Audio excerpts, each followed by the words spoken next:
என் பக்கத்தில் அவர் நிற்ந்து எல்லா முக்கியமான காரியங்களை பண்ணும்போது பார்த்தா ரொம்ப பெரியவோ, ரொம்ப பெரிய குடும்பஸ்தி அப்படின்னு தோணும். அப்படிதான் அவன் அப்படின்னு நினச்சிக்க முடியாது.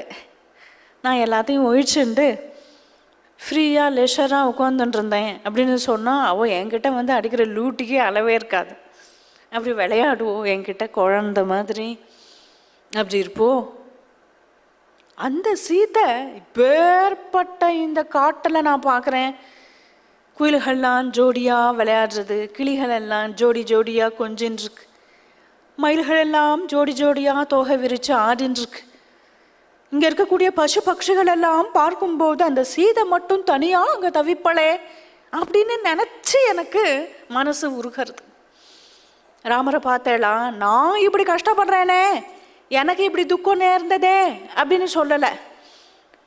தன்னுடைய கஷ்டத்தை காட்டிலும் என்னை பிரிஞ்சு அவள் இன்னும் கஷ்டப்படுவளே, அவள் கஷ்டப்படுறது எனக்கு தாங்கலை அப்படின்னு அழறார். மனசு உருகி போயிடுது இவருக்கு.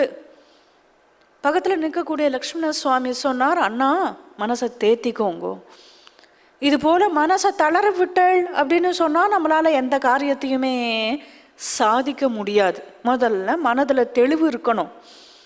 ஸ்மிருத்வா வியோகஜம் துக்கம் தியஜஸ்நேகம் பிரியே ஜனே அதிஸ்நேக பரிஷ்ருங்காத் வர்த்திராத்ராபிதஹ்யதே. எப்போதுமே சீதையே நினச்சிட்டு அழுது புலம்பிண்டே இருந்தாக்க அப்புறம் அடுத்து செய்ய வேண்டியது என்னங்கிறத எப்படி பார்க்கறது? எப்போதுமே இந்த திரியில் எண்ணெய் விட்றோம் இல்லையா, தீபம் ஏற்றுறதுக்கு நிறைய எண்ணெய் விட்டுட்டோம், நிறைய திரியில் எண்ணெய் தோஞ்சு இருந்தது அப்படின்னு சொன்னால் அப்புறம் எரிய எரிய எரிய எண்ணெய் எல்லாம் காலியாகி திரியும் அடியோடு எரிஞ்சு போய் சாம்பலாக போயிடும். திட்டமாக எண்ணெய் விட்டுருந்தோம் அப்படின்னு வச்சுப்போம். நம்ம தீபம் ஏற்றி வச்சுருந்தா நுனி வரைக்கும் எரிஞ்சு பொச பொசன்னு நுனி ஒண்டி அணைஞ்சிருக்கும், திரி அப்படியே இருக்கும். அதுபோல தான் அதி ஸ்நேகம் யார்கிட்டையும் வச்சுட்டோன்னா, ராமர்கிட்ட இருக்கக்கூடிய அதி ஸ்நேகத்தினால தசரதருக்கு பிராணனே போயிடுத்து பார்த்துடலாம். ராமர் அண்ணாண்ட கிளம்பினார்னதும் உயிரே போயிடுது. அதி ஸ்நேகம் யார்கிட்டையுமே வைக்கக்கூடாது அண்ணா அப்படின்னு இவர் சொல்கிறார். உண்மையில் இவர் அதி ஸ்நேகத்தினால் தானே ராமரோட கிளம்பி வந்திருக்கார். எனக்கு மனைவி வேண்டாம், எனக்கு அம்மா வேண்டாம், எனக்கு ராஜ்யம் வேண்டாம் ஒருத்தர்கிட்ட சொல்லிட்டு கூட வரல. இவர் ஒய்ஃப் கிட்ட, ஊர்மிளா கிட்ட இவர் போய் சொல்லிட்டு கூட வரல. ராமர் கிளம்பினாரோ இல்லையோ உடனே அவர் பின்னாடியே கிளம்பி வந்துவிட்டார். அது என்னன்னு, பொதுவாக அதி ஸ்நேகம் கூடாதுங்கிறது வாஸ்தவம். எதுவுமே ஓவர் கூடாது, ஓவர் ரியாக்ட் பண்ணக்கூடாது, ஓவர் ஈட் பண்ணக்கூடாது, ஓவர் லவ் பண்ணக்கூடாது, எதுவுமே ஓவர் பண்ணக்கூடாது, லிமிட்டடாக தான் இருக்கணும். அது லோக விஷயத்திலேயே தவிர பகவத் விஷயத்தில் கிடையவே கிடையாது. பகவத் விஷயத்தில் கிடையாது. பகவத் விஷயத்தில் கட்டாயம் அதி ஸ்நேகம் இருக்கணும். பெருமாள் கிட்ட என் பெருமாள் அப்படின்னு அபிமானம் இருக்கணும் இல்லையா?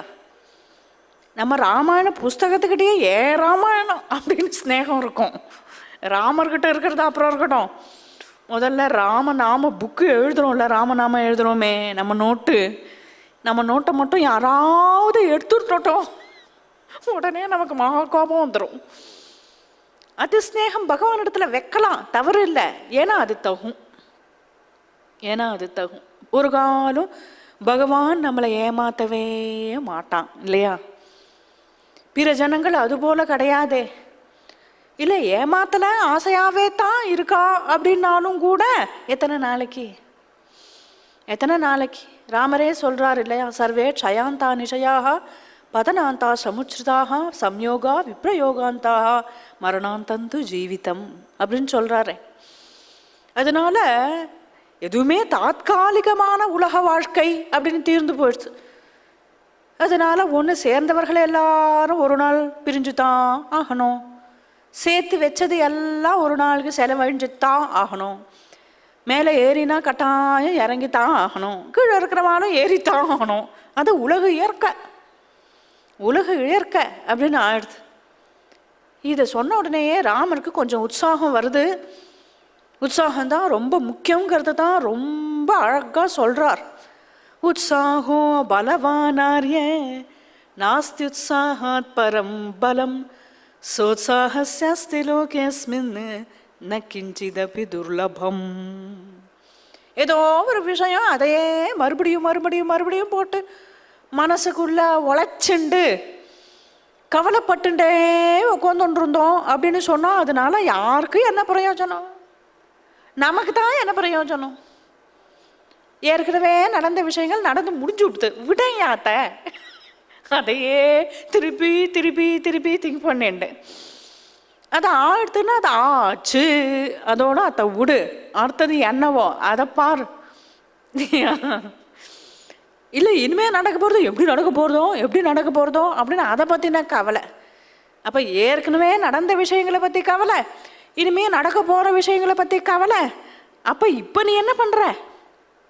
அதையே நினச்சிட்டு இருந்தா இந்த சமயம் என்ன பண்ணுற? வாழ்ந்து பாரு, வாழ்ந்து பாரு. அதுக்கு ரொம்ப முக்கியம் உற்சாகம்தான். உற்சாகம் இல்லாதவன் எதையுமே செய்ய முடியாது. இதை எடுத்து கூட அப்படி வைக்க முடியாது. பக்கத்தில் தான் கோவில் இருக்குது, போகலாமேன்னு. போனால் போச்சு. ரொம்ப நன்னா கதை சொல்கிறாளாம், போகலாமேன்னு. போனா போச்சு. வாயேண்டா சாப்பிடேன். சாப்பிட்டா போச்சு. ஆஃபீஸ்க்கு போயேன்டா, டைம் ஆச்சேன். போனா போச்சு. இப்படியே உட்காந்துட்டு இருந்தோம் அப்படின்னு வச்சுப்போம். எந்த காரியமே செய்யறதுக்கு லாயக்கு இல்லாதவன் தான் அப்படி ஆயிட முடியும். கடைசியில் அவ்வளோதான், உட்காந்துட்டே ஆயசு முடிஞ்சு போயிடு போகிறது. ஒரு காலம் உற்சாகத்தை கைவிடவே கூடாதுப்பா. எவன் ஒருவன் எப்போதுமே உற்சாகமாக இருக்கானோ அவனுக்கு கிடைக்காததுன்னு எதுவுமே கிடையாது. எது வேணாலும் சாதிப்பான் அவன். அப்படி சொன்ன உடனேயே பொதுவாக ராமருக்கு சொல்கிறாருன்னு அர்த்தம் இல்லை. ராமருக்கு அதுவே தெரியும், ராமருக்கே தெரியும். ராமருக்கு சொல்கிற வியாஜேன்னு நமக்கு தான் சொல்கிறார். அதை ராமர் பார்த்தார். இந்த ரிஷமுக சிகரத்தில் சுக்ரீவன் இருக்கானேப்பா, அவன் இருக்கானோ, அவன் வரானோ பாரு அப்படிங்கிறார். சுக்ரீவன் அந்த மலை மேலே தான் உட்காந்துட்டுருக்கான். அவனோட கூட ஒரு 5 பேர் இருப்பா சப்போர்ட்டுக்கு, வானராள். அங்கே உட்காந்துட்டுருக்கவன் இப்படி பார்க்குறான் அப்படி பார்க்குறான், தலையை சொரிஞ்சுக்கிறான், இங்கேருந்து அங்கே தாவறான். இப்படி பார்த்துட்டே இருக்கும்பொழுது இத்தனை நேரம் ராமர் இங்கே தானே நின்றுட்டு பேசிட்டு இருக்கார். இத்தனை நேரம் பார்த்துருக்கான் இல்லையா? பார்க்கல. எந்த க்ஷணம் ஸ்ரீராமபிரான் சுக்ரீவன் அப்படின்னு லக்ஷ்மணர்கிட்ட சொல்கிறாரோ உடனே அந்த சுக்ரீவன் பட்டுன்னு இவ 2 பேரையும் பார்த்துட்டான். இவ 2 பேரும் பார்த்தானோ இல்லையோ உடனே அவனுக்கு என்ன ஆச்சு? தன்னை அறியாமல் ஒரு பயம். உடனே தாவி குதிச்சு எங்கேயோ மலைன்னு ஓடுறான். ஆஞ்சநேயர் வந்துட்டார் ஏத்தாப்புல. மகாராஜா எங்கே ஓடுறேள்? அங்கே பார்த்தியா அதோ 2 பேர் இங்கே இருந்துருக்கா, கையில் வில்லும் கையுமாக. அவளை பார்த்தா எனக்கு என்ன தோன்றுறது, கட்டாயம் 2 பேரும் இந்த வாலியை அனுப்பப்பட்டு தான் வந்திருக்கா, என்னை கொலை பண்ண தான் வந்திருக்கான்னு தோன்றுறது அப்படின்னா. இவர் பார்த்தார் ராமரை. இப்போதான் பிரதம தரிசனம் ஆஞ்சநேயரும் பார்க்கிறார். பார்த்த மாத்திரேன ஹிருதய சமர்ப்பணம் ஆஞ்சநேய சுவாமி. அப்புறம் பார்த்து புரிஞ்சுண்டு பேசி பழகி வரணும்னு அவசியம் இல்லை இல்லையா? மகாஜானி. அவருக்கு பார்த்த உடனேயே பரிபூர்ணமான ஹிருதயம் அர்ப்பணமாயிடுத்து. சுக்ரீவன் அது போல இல்லையே, சந்தேகத்தோடே தான் பார்க்குறான், சந்தேகத்தோடையே தான் பார்த்துட்டுருக்கான். ஆஞ்சநேய சுவாமி சொன்னார் உடனே சுக்ரீவனை பார்த்து, நீ என்னமோ வாலி அனுப்பி தான் இவ வந்திருக்கான்னு நினைக்கிற, ஆனால் எனக்கு வேற விதமாக தோன்றுறது. வேற விதமாக என்ன தோன்றுறது? நம்ம ஏன் இவா 2 பேரையும் வச்சுட்டு வாலியை அடிச்சிடக்கூடாது? தனியாக இருக்கு பார்த்தேளா அது, புத்தி பலம் யசோ தைரியம். அப்படி பிளான் பண்ணுறார் அவர். சொல்கிறார் அவனுக்கு அவனுக்கு அப்போ தானே ஒத்துவான் மனசுக்கு. அதனால் நான் போய் அவன் 2 பேரையும் பார்க்குறேன், அவளை பார்த்து பேசிவிட்டு வரேன், அப்புறம் வந்து சொல்கிறேன் உனக்கு, நீ கவலைப்படாத, ஓடாத, அங்கே இங்கே இரு அப்படின்னு உட்கார வச்சுவிட்டு இங்கேருந்து வந்தார் ராமலக்ஷ்மணால் கிட்ட. ஆச்சரியமா ராமபிரபு இப்படி பார்க்கிறார். வந்திருக்கக்கூடிய பிட்சு ரூபத்தில் இருக்கக்கூடிய வானரனை. அவர் வந்தது பிட்சு வேஷமே தவிர, சன்னியாசி வேஷமே தவிர, இவா யாருன்னு தெரிஞ்சுக்கிறதுக்காக அப்படி வந்தார் போலும். ஷடபுத்திதயா கபிஹி அப்படின்னார் வால்மீகி பகவான். சன்னியாசி வேஷம் போட்டால் கூட நமஸ்காரம் பண்ணக்கூடாது, ஆசீர்வாதம் தான். இவர் என்ன பண்ணார் பாருங்களேன், வந்தது சன்னியாசி கோலத்தில், ஆனால் ராமரை பார்த்ததும் விழுந்து நமஸ்கரிச்சு விட்டார். ஏன்னா பகவான்ங்கிறது தெளிவாக தெரியறது. எப்போ பகவான்னு தெரியறதோ அப்போ நமஸ்காரம் பண்ணாமல் இருக்க முடியாது. பகவானை பார்த்து பேச தொடங்கினார். 2 பேரையுமே பார்த்து அழகாக கேட்குறார். ராஜர்ஷி தேவ பிரதிமோ தாபசௌ சம்சிதௌ விரதௌ தேசம் கசமிவம் பிராப்தௌ பவந்தௌ வரவர்ணினௌ புண்டரீக விஷாலாட்சோ சீர கிருஷ்ணாஜினாம்பரோ. பேர்பட்டவர்கள் உங்களுடைய ரூபத்தை பார்த்தா க்ஷத்ரியாள் ராஜாக்கள் தான் இப்படி இருப்பா அப்படின்னு நன்னா தெரியறதே. தங்களுடைய விஷாலமான வட்சஸ்தலம், உருண்டு திரண்ட புஜங்கள், கம்பீரமான கதி, அப்படி பார்க்கும்போதே உங்களை பார்த்தா ராஜாக்கள்னு தெரியறது. ஆனால் ஜட்டாமகுட்டம் போட்டுக்கொண்டு மர உரி கட்டிண்டு ரிஷி வேஷத்தில் இருக்கிறாளே, ரிஷிகளா தாங்கள்? ராஜாவா தாங்கள்? ராஜரிஷிகளா தாங்கள்? தேவ பிரதிமௌ. உங்களை பார்த்தா ராஜான்னு தோன்றுறது, ரிஷிகள்னு தோன்றுறது, எல்லாத்துக்கும் மேலே தெய்வம்னு தோன்றுறது. நீங்கள் பார்த்தா நீங்கள் சாதாரணப்பட்டவர்கள் இல்லை, தேவர்கள் தான் தாங்கள்னா எனக்கு தோன்றுறது. கதம் தேசம் இமம் பிராப்தௌ. இந்த காட்டுல இப்படி சஞ்சாரம் பண்ணி கொண்டு நீங்கள் எப்படி வந்தேளிங்க? எதற்காக இந்த தேசத்துக்கு நீங்கள் வந்தேள்? உங்களுடைய அழகான பெரிய விசாலமான வட்சஸ்தலத்தில் ஏன் கவச்ச குண்டலங்கள்லாம் போடப்படலை? ஹார பதக்கங்கள்லாம் சாத்திக்கலை தாங்கள்? தோல் வலைகள், கங்கணங்கள், திவ்ய பீதாம்பரங்கள் இதெல்லாம் ஏன் நீங்கள் சாத்திக்கலை? ஏன் ரிஷி வேஷத்தில் நீங்கள் இருக்கள்? இங்கே சொன்னாக்கா மாத்தின்னுடுவேள் அப்படின்ற மாதிரி தெரியலையே. சம்சித விரதௌ. நாம் எத்தனை எடுத்து சொன்னாலும் நீங்கள் மாற்றிக்க மாட்டேன்னு தெரியறது. அத்தனை பேரும் ஏற்கனவே அயோத்தியா காண்டத்திலே ட்ரை பண்ணியாச்சு. ரிஷி வேஷம் வேண்டாமே, ரிஷி வேஷம் வேண்டாமேன்னு பரதன் வரைக்கும் யார் சொல்லியும் கேட்கல. பார்த்தேங்களா? சம்சித விரதம். ஆஹா, உங்களுடைய கண்களை பார்த்தா என்னமா இருக்கு, தாமரை கண்கள் உடையவர்களாக இருக்கிறீர்களே. புண்டரீக விஷாலாட்சௌ சீர கிருஷ்ணாஜினாம்பரௌ. நீங்களை இந்த ரூபத்தில் இருந்தாலும் உங்களை பார்த்தா எனக்கு என்ன தோன்றது அப்படின்னா, உபோ யோக்யாவகம் மன்யே ரட்சித்தும் பிருத்திவீமிமாம் சசாகரவனாம் கிருத்ஸ்னாம் விந்தியமேரு விபூஷிதாம். சப்த சாகரங்கள், சப்த மலைகளை எல்லாம் சூழ்ந்ததான பெரிய இந்த பூமண்டலத்தையே ஆளக்கூடிய சக்கரவர்த்திகள் அப்படின்னு தோன்றது. உங்களால் முடியும் தானே? இப்பேற்பட்ட பெரிய அரசாட்சி பண்ணுறதுக்கு உங்களுக்கு முடியும் தானே? அப்பேற்பட்ட சக்கரவர்த்திகளாக இருந்துட்டு ஏன் இப்படி வந்துட்டேள்? எப்படி வருஷலாம் அடுக்கிறார் கேள்விகளை. வருஷலாம் அடுக்க அடுக்க ராமர் சிரிச்சுண்டே தலையாட்டுண்டே சிரிச்சுண்டே இருக்கார். பதிலே சொல்லலை.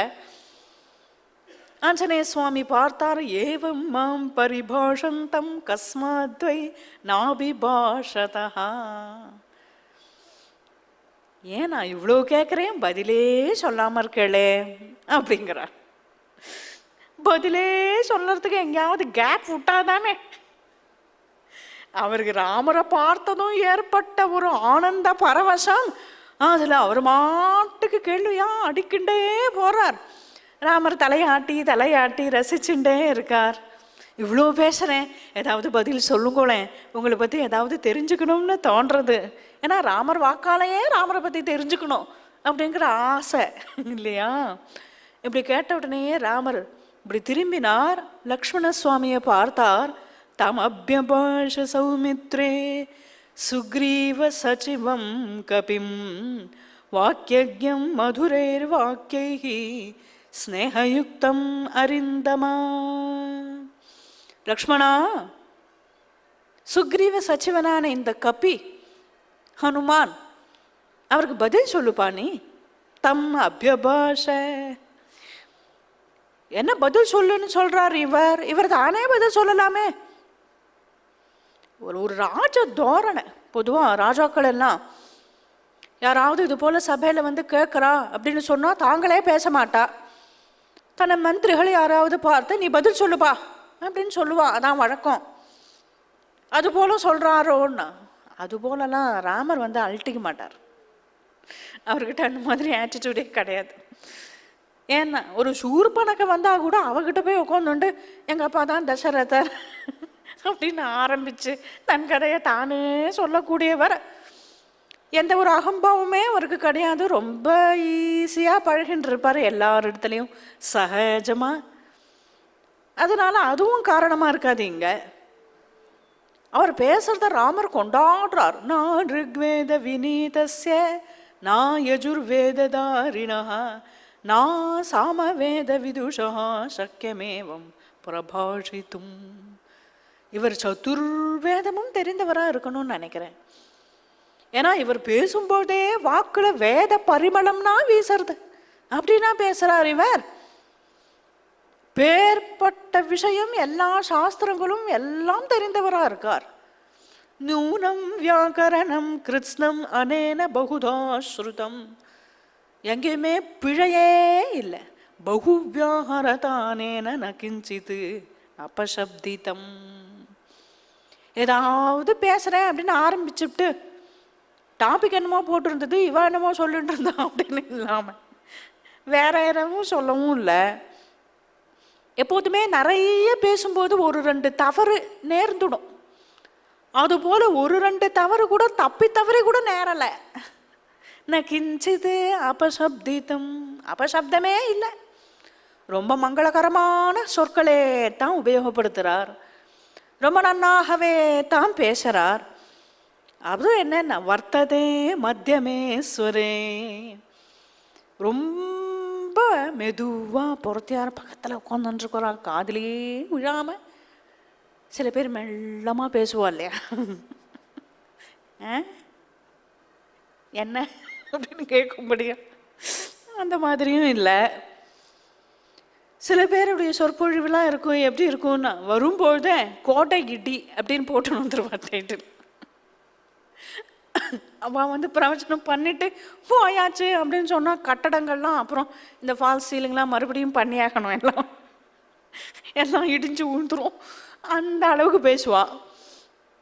அந்த மாதிரி ஓஹோன்னு ஒரே ஆர்ப்பாட்டமாக கத்தியும் பேசலை, முன்னு பொறுத்தியாருக்கு காதிலேயே விழாமலையும் பேசலை. அவர் பேசுறது எவ்வளோ மத்தியமத்தில் எவ்வளோ நன்னா இருக்குது பார்த்தியா. எனக்கெல்லாம் கேட்டால் கேட்டுண்டே இருக்கலாம் போல இருக்கு. அடடே அதுக்குள்ளேயும் முடிச்சிட்டாரே அப்படின்னு தோணும்படியாக இருக்குது.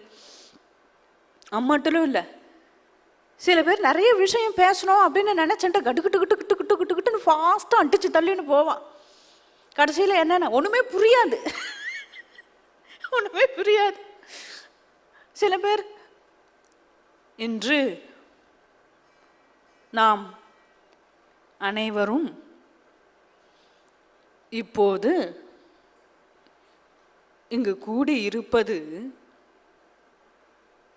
எதற்காகவென்றால் அப்படின்னு ஆரம்பிச்சு கடைசியில் ஒரு எந்த விஷயத்தை உண்டோ சொல்லணுமோ அதையே வராமல் இன்ட்ரொடக்ஷனே இன்னும் முடியல, ஆச்சு 1 மணி நேரம் ஆயிடுது, இன்ட்ரொடக்ஷனே முடியல அப்படின்னு பேசிகிட்டு இருப்பான் மெல்லமாக. அது போலையும் இல்லை, இவர் பேசுகிறத பார்த்தா என்ன ஒரு ஆச்சரியமாக இருக்கு பார்த்தியாப்பா லக்ஷ்மணா, அதனால அவருக்கு பதில் நீ சொல்லு. தம் அபியபாஷ. ஒரு கால் அவர் இப்படி பேசுகிறத பார்த்தா ராமருக்கே பயமாக இருக்கும்னுமோ. இவர் ரொம்ப படித்தவராக இருக்கார், ரொம்ப சாஸ்திர விற்பனராக இருக்கார், பேசுகிறதும் ரொம்ப அழகாக பேசுகிறார்.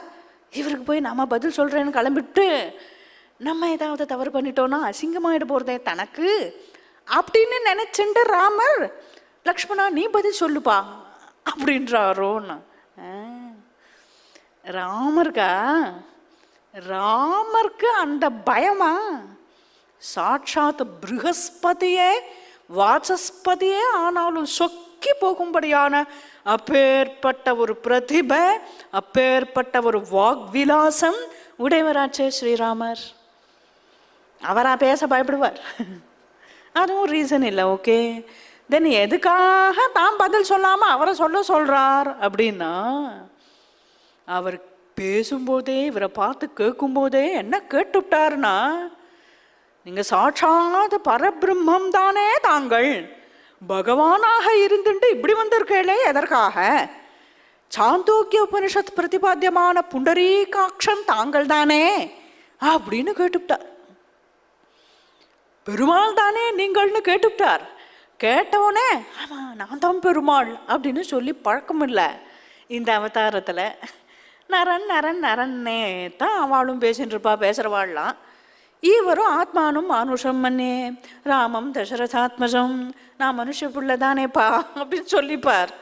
அதே பழக்கமாக இருக்கு. அதே வார்த்தையை யார் சொன்னாலும் ஒத்துக்கொள்ளாதவர் ஆஞ்சநேயர் சொல்லும்போது இவரால் மறுக்க முடியலை. ஆஞ்சநேயர்கிட்ட மறுக்க முடியலை, ஆனால் ஆமாம்னும் சொல்ல முடியலை. ஆமாம் அப்படின்னு சொல்ல முடியல.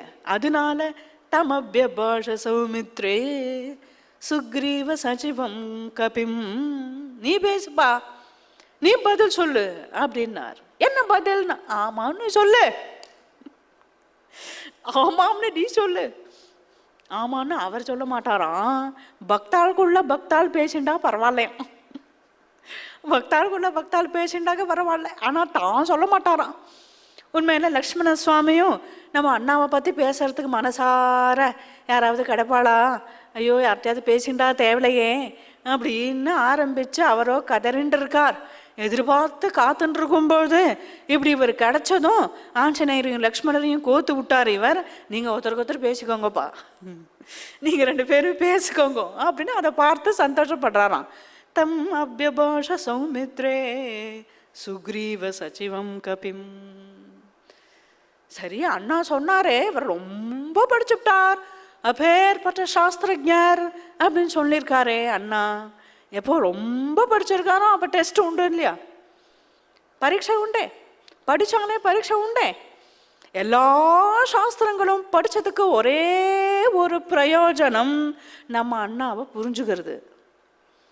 இவன் புரிஞ்சுட்டுருக்காரான்னு பார்ப்போம் அப்படின்னு தோணித்து. அவளுடைய சர்வசாஸ்திரானே விசாரியச்ச புனః இதம் ஏகம் சுனிஷ்பன்னம் தேயோ நாராயண சதா அப்படிங்கிறத இவர் புரிஞ்சுட்டு இருக்காராங்கிறத பார்க்கறதுக்காக இவர் ஒரு டெஸ்ட் வைக்கிறார். லோகநாதா புரா பூத்வா சுக்ரீவம் நாதமிச்சதி. லோகநாதன் புரா முன்பு, முன்பு அப்பேற்பட்ட லோகநாதன் இப்போது அந்த நாடு எல்லாத்தையும் இழந்துட்டு வந்திருக்கிறார். சுக்ரீவம் நாதமிச்சதி, சுக்ரீவனை நாதனாக விரும்பி. அவ்வளோதானே, சாதாரண அர்த்தம், சாதாரண அர்த்தம். இன்னொரு அர்த்தம் என்னன்னா, புறா அப்படின்னா முன்பு அப்படின்னு சாதாரண அர்த்தம். புறான்னா சனாதனமான, நீங்காத, புராதனமான, எப்போதுமே இருக்கக்கூடிய லோகநாதன். இப்போதும் லோகநாதன் தான், இப்போதுமே லோகநாதன் தான். அவர் சுக்ரீவனை நாதனாக விரும்புகிறார். சுக்ரீவம் நாதமிச்சதி.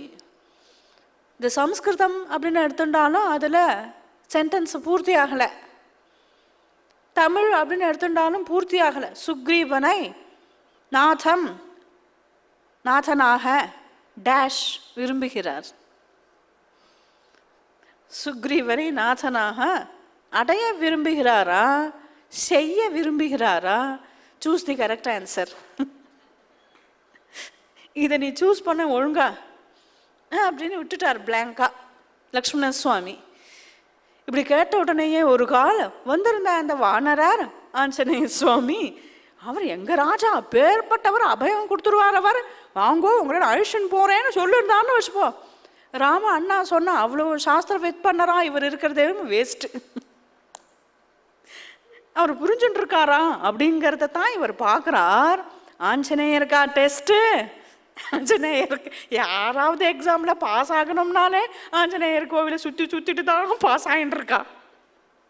அப்போ அவருக்கு என்ன டெஸ்ட்டு, அவருக்கு என்ன பாஸ் பண்ணாமல் விடுவார் அவரை சொன்னார், ஈதிருஷா புத்தி சம்பன்னா ஜித குரோதா ஜிதேந்திரியா திரஷ்டவ்யா வானரேந்திரேண திஷ்டியா தர்சனமாகதாக. இப்பேற்பட்ட மகாத்மாக்களான 2 பேர் நீங்கள் கிடைச்சது எங்களுடைய ராஜா சுக்ரீவனுக்கு பாக்கியமாச்சே. எங்க மகாராஜா உங்களை தரிசனம் பண்ணணுமே, நீங்க வாங்கோ நம்ம போலாம் அப்படின்னார். சித்த இருங்கோ நான் அவரை கூட்டின்னு வரேன் அப்படின்னு சொல்லலை. இது வரைக்கும் ராம லக்ஷ்மணர்கள் நடந்தே நடந்தே நடந்தே தானே வந்துட்டு இருந்தா. பாதுகையும் பரதனை எடுத்துட்டு போயிட்டான். அப்புறம் பாதுகையும் இல்லை, வெறும் காலோடையே தான் நடத்த வந்திருக்கார் இவ்வளோ தூரம். இனி என்னன்னா இவரை இனி நடக்க விடுறதில்லை. எந்த க்ஷணம் ராமபிரான பிரதம தரிசனம் பண்ணாரோ அந்த க்ஷணம் ஆஞ்சநேய சுவாமி ராமரை தன் திருத்தோளில் ஏழை பண்ணிண்டார், லக்ஷ்மணரையும் இன்னொரு தோளில் ஏழை பண்ணிண்டார். ஜல்லுன்னு நேராக போய் சுக்ரீவன் எதிரில் கொண்டு விட்டுட்டார். சுக்ரீவனை பார்த்து சொல்றா, தசரத ராஜகுமாரர்கள் பாய்வா வனவாச நிமித்தமாக 14 வருஷம் இப்படி கிளம்பி வந்திருக்கா அப்படிங்கிற விற்த்தாந்தம்லாம் சொல்கிறார். அதற்கு மேலே என்ன பண்ணுறாருன்னா தானே இவர்கள் 2 பேருக்கும் ஒரு சக்கியத்தை ஏற்படுத்துகிறார். சக்கியத்தை ஏற்படுத்த முடியுமான ஃப்ரெண்ட்ஷிப்பை பண்ணி சக்கியா கர்த்தவியா சங்கல்பம் பண்ணி ஃப்ரெண்ட்ஷிப் வருமான தானாக பார்த்து பழகும்போது அப்படியே வந்துடும். அப்புறம் என்னென்ன பிரிக்கவே முடியாது அப்படின்னு வந்துடும் இல்லையா. ஆனால் இவர் என்னன்னா இந்த பைய சுக்ரீவனை நம்ப முடியாது. அவன் குபேர்னு ஏறி குதிச்சு ஓடினாலும் ஓடுவான். அதனால் அவனை வச்சு ஒரு சக்கியம் ஏற்படுத்தணும்னு தோணிடுத்து ஆஞ்சநேய சுவாமி. எந்த ஸ்மிருதிகளையும் எங்கள் இதுலேயும் கேள்விப்பட்டதே கிடையாது. அக்னி சாட்சியாக ராமருக்கும் சுக்ரீவனுக்கும் ஒரு சக்கியத்தை ஏற்படுத்துகிறார் பாருங்க. விவாகத்துக்கு தானே அக்னி சாட்சியான சம்பந்தம், சக்கியத்துக்கே அப்படி உண்டு பண்ணுறார் இவர். 2 பேரும் எப்போதும் பார்த்துட்டே இருப்பாளாம். அந்யோன்யம் அபிவீட்சந்தம் ந திருப்திம் அபிஜக்மது அப்படிங்கிறார். இன்னைக்கெல்லாம் ராமரை பார்த்தா பார்த்துட்டே இருக்கலாம். ராமருடைய திருமேனி காந்தி அப்படி. சுக்ரீவன் வெச்சகன் வாங்காம ராமரை பார்த்துட்டு இருந்தான்னு சொன்னா அது தகும். ராமரும் சுக்ரீவனை வெச்சகன் வாங்காம எப்போது பார்த்தாலும் பார்த்துட்டே இருப்பாரான். அப்படி ஒரு பிரியம் அவங்கிட்ட. அவனை அப்படி வச்சுட்டு மதிக்கிறார். எப்போது பார்த்தாலும் அவங்ககிட்ட பேசின்னு இருப்பார் ஆறுதலா. ராமர் அழகான கிசலைய தலுப்பத்தில் படுத்துட்டு இருப்பார். சுக்ரீவனும் போய் படுத்துட்டுடுவான். இருந்தாலும் திடீர்னு ராத்திரி எழுந்து வந்து பக்கத்தில் வந்து, ஆமாம் அன்றைக்கி அந்த வாலி பையன் என்ன பண்ணான்னா அப்படின்னு ஆரம்பிச்சிடுவான். இவரும் மெனக்கிட்டு தூக்கத்துலேருந்து எழுந்து உட்காந்துட்டு அவன் சொல்கிறதெல்லாம் கேட்டுட்டு இருப்பார். ஃப்ரெண்ட்ஷிப்புக்கு ரொம்ப அடிப்படையான ஒரு விஷயம் என்னன்னா, எதிரில் இருக்கிற நம்ம ஃப்ரெண்டு என்ன உளர்றாளோ என்ன பேத்துறாளோ எல்லாத்தையும் கேட்டுக்கணும். ஆமாம் ஆமாம் ஆமாம் ஆமாம் அப்படியா அப்படி பண்ணிட்டானா அப்படின்னு கேட்டுட்டு இருக்கணும். நம்ம ஏதாவது ஹெல்ப் பண்ணுறோமோ பண்ணலையோ பாவம் அவன் நம்மளை மதித்து நமக்கு ஒரு ஆறுதல் தேவைன்னு தானே சொல்லிக்கிறா. அதை கூட கேட்கறதுக்கு நமக்கு டைம் இல்லைன்னா அப்புறம் எனக்கு ஃப்ரெண்டாக இருக்கிறது அது ராமருக்கு தெரியும்.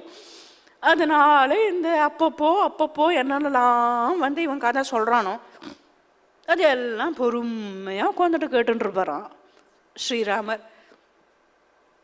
ராமர் சொன்னார், இது போல ஆகாச மார்க்கமாக ராவணன் கூட்டுன்னு போயிட்டான் சீதைய அப்படின்னு. உடனே ஆமாம் ஒரு ஸ்திரீ அன்னைக்கு கதறி அழுதுண்டே போனா, மேலிருந்து அவ சில ஆபரணங்கள்லாம் கட்டி தூக்கி போட்டா வச்சிருக்கேன் இங்கே தான், நீங்கள் வேணா அதை பாருங்கோளேன், உங்கள் மனைவியினுடைய இதுதான்னு பாருங்கோளேன் அப்படின்னு கொண்டு வந்து அந்த வஸ்திரத்தில் இருக்கக்கூடிய அந்த மூட்டை அப்படி காட்டின உடனே அந்த புடவை தலைப்பை பார்த்த உடனே ராமருக்கு தெரிஞ்சுடுத்து இது சீதையினுடைய இது தான் அப்படின்னு கேவி அழறா. அதை கையில் எடுத்த உடனேயே கண் கலங்கி லக்ஷ்மணரை பார்த்து சொன்னார், பா இது சீதையினுடைய இது தானான்னு பாருப்பா அப்படின்னு. நாகம் ஜானாமி கேயூரே नाहं जानामि कङ्कणे नूपुरे त्वभिजानामि नित्यं पादाभिवन्दनात्.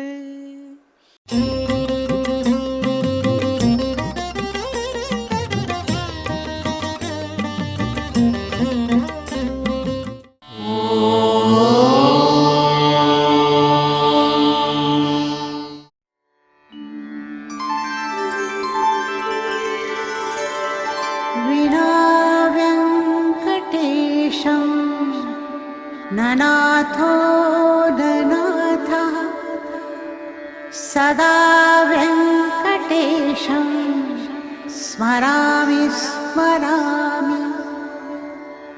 हरे वेङ्कटेश प्रसीद प्रसीद.